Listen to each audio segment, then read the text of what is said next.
Friends, आप जानकर ये हैरान हो जाएंगे कि ठंड के समय हमारी पृथ्वी सूर्य से पास में होती है और जबकि गर्मी में पृथ्वी सूर्य से दूर होती है।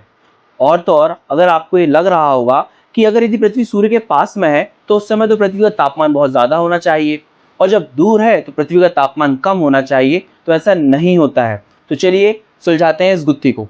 देखेंगे, जब पृथ्वी सूर्य के नज़दीक होती है तो इस समय पृथ्वी का जो दक्षिणी गोलार्ध होता है, दक्षिणी गोलार्ध या हम सदर्न हेमिस्फीयर कहते हैं, वो पृथ्वी के समीप होता है जहां पर महासागर अधिक हैं। दक्षिणी गोलार्ध में महासागर अधिक है। महासागर अधिक होने के चलते जब यहाँ पर सूर्य तप की प्राप्ति होती है या सोलर हीट प्राप्त होती है तो उससे जो ये महासागर है ना, ये जो महासागर है इसमें वाष्पीकरण होता है। वाष्पीकरण के चलते यहाँ जो सतह होती है ये क्या हो जाती है, शीतल हो जाती है। इसके कारण इस समय पृथ्वी का तापमान कम होता है। इसका मतलब पृथ्वी के पास होने के बाद भी पृथ्वी का जो तापमान है वो कम होता है। आ गया समझ में? इस कंडीशन को हम कहते हैं उपसौर की घटना या पेरीहेलियन की घटना।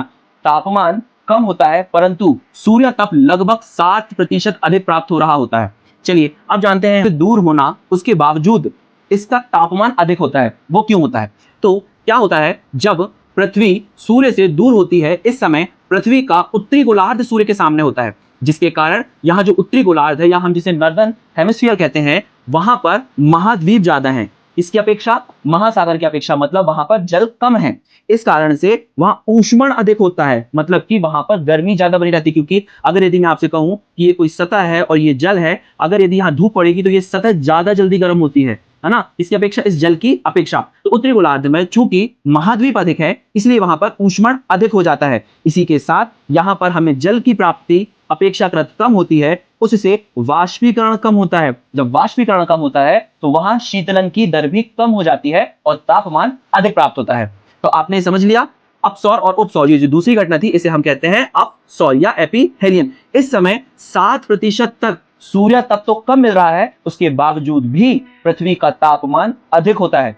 चलिए अब मैं आपको एक और इंटरेस्टिंग फैक्ट यहीं कहीं बता देता हूं कि क्यों सदर्न हेमिस्फीयर के टाइम पर सूर्य पृथ्वी के नजदीक होता है और नॉर्दर्न हेमिस्फीयर के कारण पृथ्वी सूर्य से दूर हो जाती है। क्या होता है, ये जो हमारी पृथ्वी है, इस पृथ्वी में जो महाद्वीप है और महासागर है, तो अधिकांश पोर्शन महासागर दक्षिणी गोलार्ध में है और महाद्वीपों का अधिकांश पोर्शन उत्तरी गोलार्ध में है। साथ ही साथ अगर यदि आपने ज्योग्राफी की क्लासेस देखी होंगी मेरी, तो उसमें मैंने समझाया है जो महासागरीय सतह है ये बेसाल्ट चट्टानों से बनी होती है, जबकि महाद्वीपीय सतह आपकी ग्रेनाइट चट्टानों से बनी होती है।